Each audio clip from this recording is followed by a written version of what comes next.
యేసు రక్తమే జయం. పరిచర్య ప్రైజ్ ద లార్డ్. డిసెంబర్ 5వ తేదీ 2025. ఈరోజు దేవుని వాక్యము. పూర్వమున్నట్టు మిమ్మును నివాస స్థలముగా చేసి మునుపటి కంటే అధికమైన మేలు మీకు కలగజేసేదను.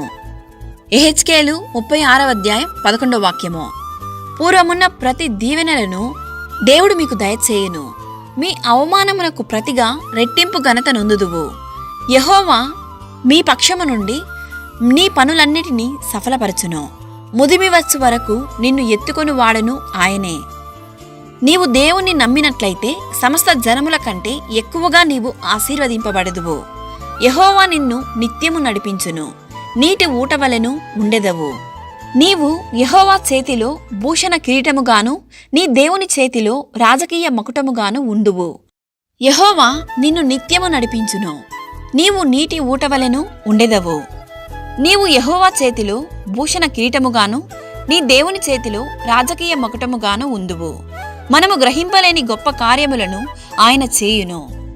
ఈ వాక్యం వింటున్న ప్రియులారా, మీ ఆర్థిక ఇబ్బందులు, అనారోగ్య పరిస్థితి, కష్టాలు, వేదనలు, అవమానాలు అన్నిటినీ దేవుడు మార్చును.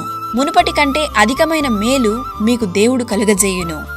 సియోనులో నుండి యెహోవా నిన్ను ఆశీర్వదించి దీవించును గాక. ఆమేన్. God bless you.